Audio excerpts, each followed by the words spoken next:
வணக்கம். குரலோடு பேசுவோம். திரு குரலோடு பேசுவோம். மெய் தீண்டல் உடற்கின்பம். இந்த சொல் கேட்கும்போது எல்லா ஜீவராசிகளுக்கும் இல்லை பிராணிகளுக்கும்,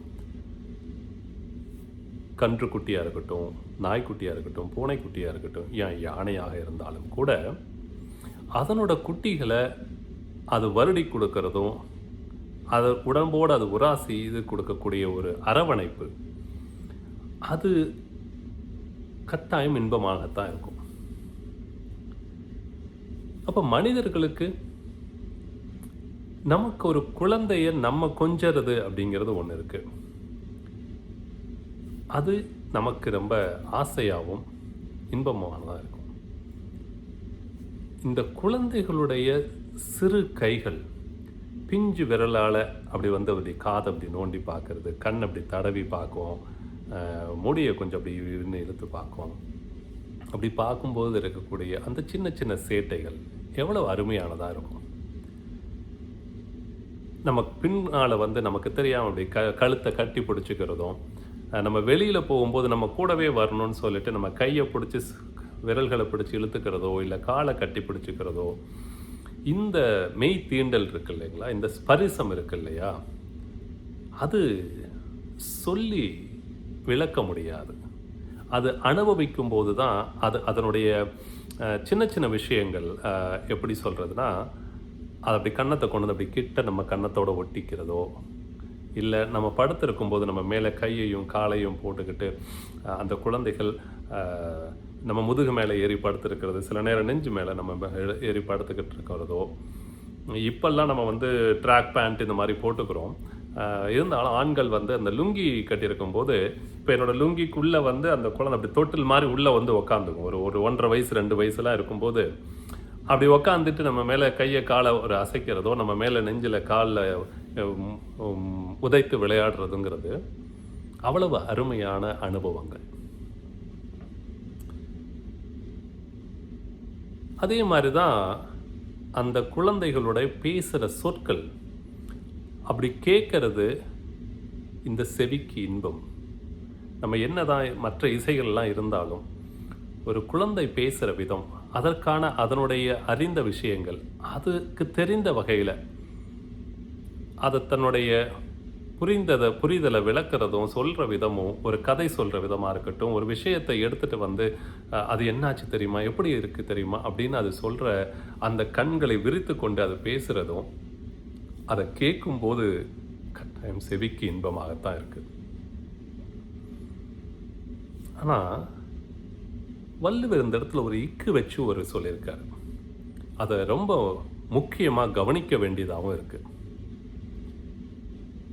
அதிகாரம் 7 மக்கட்பேரில் குறள் எண் 65, மக்கள் மெய் தீண்டல் உடற்கின்பம், மற்றவர் சொற்கேட்டல் இன்பம் செவிக்கு அப்படின்னு சொல்றார்.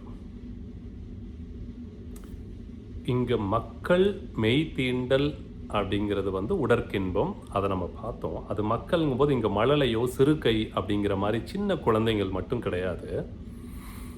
எனக்கு நிறைய இருக்குது. நான் வந்து முதல் முறையாக வெளிநாடு போயிட்டு வந்தபோது எங்களுடைய அப்பா அம்மா வந்து ஏர்போர்ட்டில் வந்து நின்று என்னை வந்து வருகை காத்திருந்து, அவங்களுக்கு அவ்வளோ ஒரு பெருமிதம், அவ்வளோ ஒரு சந்தோஷம். வெளிநாடு போயிட்டு முதல்ல நம்ம பையன் நம்ம குடும்பத்தில் வராங்களேன்னு. எங்கள் அப்பாவுக்கு அவருடைய சந்தோஷத்தை, உணர்வை வெளிப்படுத்த தெரியல. அவன் வந்து ஒரு கையை பிடிச்சிக்கிறோம், நான் அப்படி அவரை வந்து சும்மா ரொம்ப ஹக் பண்ணிக்கிற பழக்கம் நமக்கு தமிழ்நாட்டில் அவ்வளோ இல்லைனாலும், அந்த தோல் அப்படி இப்படி இது பண்ணி ஒரு இறுக்கமாக அவருக்கு கொடுக்குற அந்த இதில் ஒரு 2 சுட்ட கண்ணீரும்,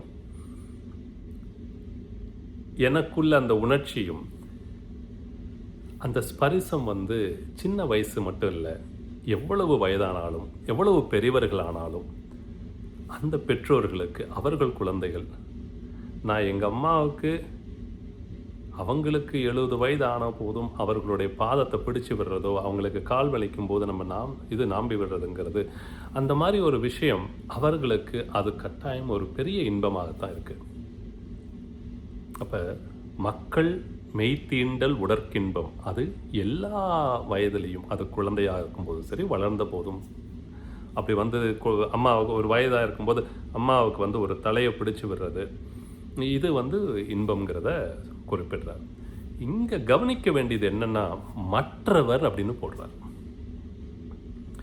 மற்றவர் அப்படிங்கும்போது ஒன்று, மற்றவர் குழந்தைகளை நம்ம இப்படி மெய் தீண்டல் நம்ம குழந்தைங்க மாதிரி செய்வது தவறுங்கிற மாதிரியும் ஒரு குறிப்பு இருக்கு.